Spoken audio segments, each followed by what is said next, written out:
1, 4, 2 and 3 signaler. 1, 4, 2 and 3 signaler. Communication has been a vital component of warfare since time immemorial. From the most primitive smoke signals to the use of flags, drums and flares.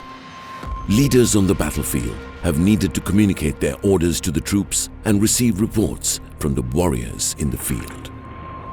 Without information, an army was virtually blind, deaf and dumb.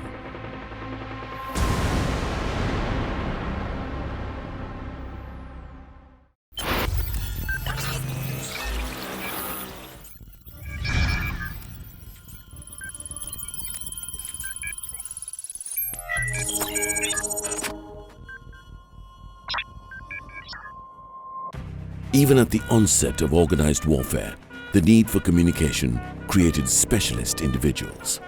And then, small units of these specialists, the signalers, drummers, runners, flag bearers, young buglers, and later linemen and radiomen accompanied the fighting men, their captains and their generals. The Ceylon Signal Corps was officially formed in 1943 during the turmoil of the Second World War. But a company of signals had already existed before the 1930s under the Royal Engineers. This company, manned by British and Ceylonese troops, served in the Second Boer War and the First World War. The signalers used pennants, lamps and heliographs in a basic communication system. They also served as dispatch riders.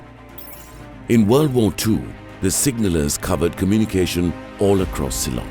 After independence, the Signal Corps was expanded to a squadron and in 1958 to a full regiment.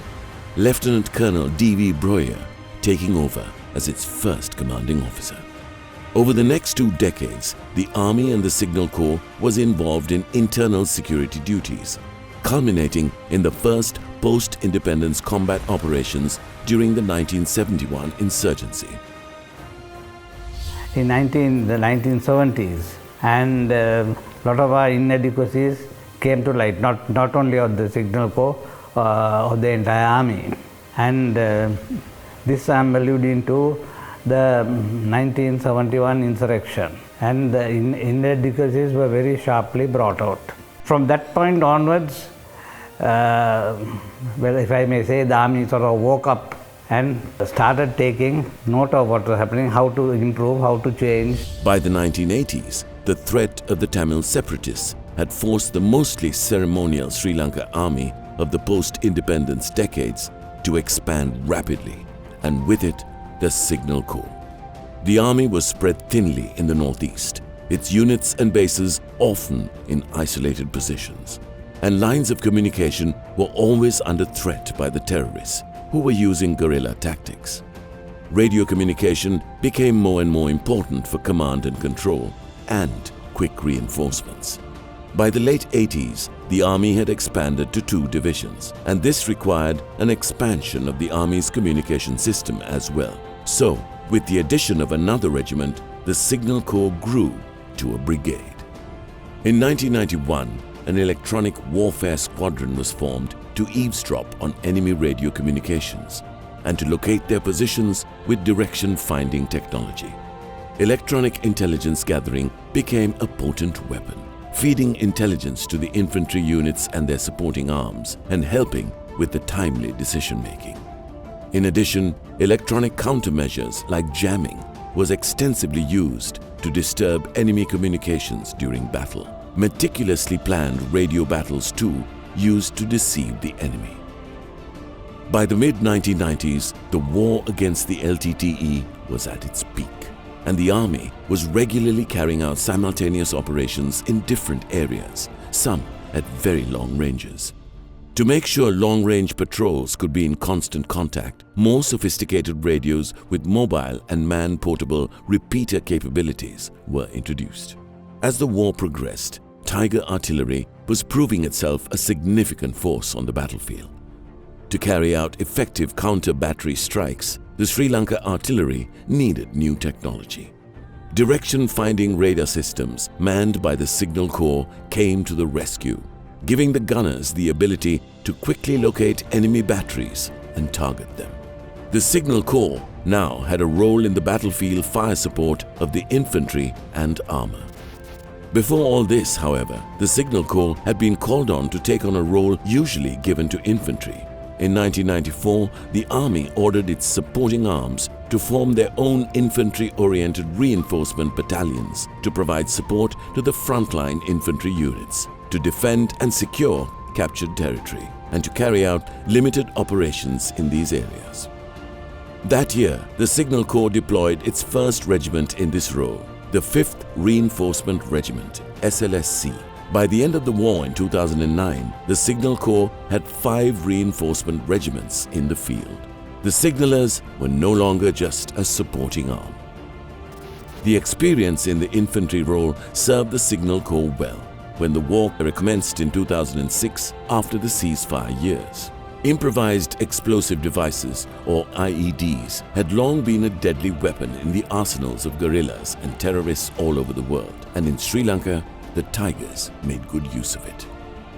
To counter the IEDs, the Signal Corps introduced the K3 jammer, a man-packed system. It could tune into suspect frequencies and jam them, preventing IEDs from being remotely detonated. At this time, the Sri Lanka Air Force introduced unmanned aerial vehicles, or UAVs, to its armory. These UAVs were constantly gathering strategic, operational and tactical intelligence in the form of aerial photos and video.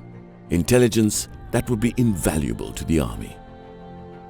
The Signal Corps linked the Air Force's live video streams with the microwave system of the Army, enabling rapid transfer of real-time aerial photos and videos to the Army's various headquarters at multiple levels. The signallers now had a role that went beyond ground operations, connecting the Air Force's intelligence to the Army's fighting formations and the Navy's strike and transport craft offshore. As the war came to an end in 2009, the Signal Corps was busy introducing a new voice and data network, and in 2010 set up the data network using the already existing microwave backbone and fiber optics to link the various formation headquarters across the country. This system was later extended so that it could be used by Sri Lankan peacekeeping forces on the UN operations in Haiti and Lebanon. Today, all the branches and directorates of Army headquarters are interconnected for data and voice communication. Not only that, signals have expanded to field formation and regiment centers and their lateral communication. Integration is one of the main principles of communication.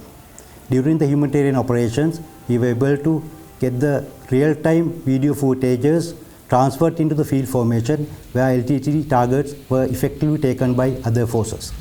In addition to the signallers manning these networks, based at all the static military complexes across the country, each security forces headquarters carrying out offensive operations had its own organic signal regiment attached.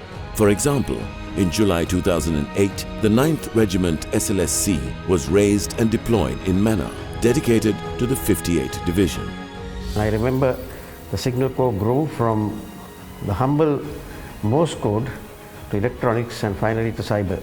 And it has been something which maintained the cohesiveness of the forces by providing communication at all levels, from the section level right up to division and army level.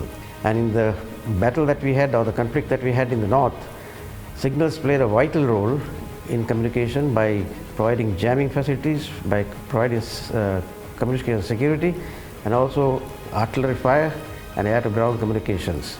I think they have done a wonderful job and we can never do without them. Recruits to the Signal Corps need to be a special breed of men and women. In addition to the technical knowledge and IT literacy required by the modern signaller, these recruits need to be as fit and disciplined as any infantryman. On top of this, signallers then go through a plethora of specialist training that will equip them to man and maintain the array of radio communication networks, radio relay systems, auto exchanges and computers that the modern signaller uses. Multiple languages, signal intelligence gathering, radio maintenance, IT troubleshooting, map reading, photo analysis. The list of specialties go on forever. The signal is today one of the best and most expensively trained soldiers in the army. Additionally, the Directorate of IT is continuously working on new systems through its R&D teams, developing software that is automating the Sri Lanka Army's administrative workflow to eventually make it a completely paper-free environment. Cybersecurity too is an important part of the IT workload, and the signalers have developed several programs to protect the Army's data from outside infiltration.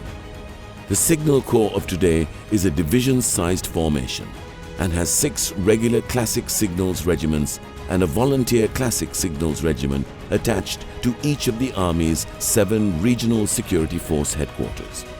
In addition, it has 2 Information Technology Signals regiments, 1 Cybersecurity regiment and a Software Engineering and Development wing attached to the Directorate of Information Technology. The School of Signals is tasked with training for the entire organization, and the Communication Technology Regiment repairs and maintains the communication and electronic equipment of the Army. An independent signal squadron is attached to Army headquarters. Sri Lanka Signal Corps is always considered as a key force multiplier. During the last 30 years of military campaign in Sri Lanka, Signal Corps dominated electromagnetic spectrum against adversaries and provided reliable communication support to entire army to achieve victory. I am sure even in the future, Sri Lanka Signal Corps will be the DNA of Sri Lanka Army for all communication and computer applications required for the nation. The Sri Lanka Signal Corps will now become the central nervous system of the armed forces, collating and disseminating the information gathered by reconnaissance, intelligence, surveillance, and target acquisition systems, converting and storing it as digital data, and then making it available for use by whoever needs it. As such, the Signal Corps of today will become that system. In the year 2018, Sri Lanka Army-Signal Corps celebrates its 75th anniversary. This is a very important year for the signalers. During the warfare, which we have been facing for many years, this is the 4th generation warfare which we are looking at today. During the first warfare, it had been always where the masses of troops get together and fight each other. Second generation had been the time where the weapons were introduced and they were fighting with the weapons. The third generation was basically on the maneuveristic approach where the maneuvers were on very speed. Today, the 4th generation which we face, the communication is a most important factor. The signalers of today's world needs to be improved to face the challenges in terms of network-centric warfare, which has gone beyond the space and even to IT communications, networks, outer space, and the cyber warfare. As the commander of the army, I believe today, looking at the capacity-based army in future, signalers have a tough challenge to face, and they should be get ready to face the 4th generation warfare, which is basically onto the cyber and network-centric warfare. So I am confident the signalers of the Sri Lanka Army, who have really contributed to the victories of the Sri Lankan Army which we fought, is always ready and they are professional to handle it. Operating a secure web of network computers that is as technologically distant from the man-pack radios of the 1980s as the telephone of today is from the semaphore of the Boer Wars.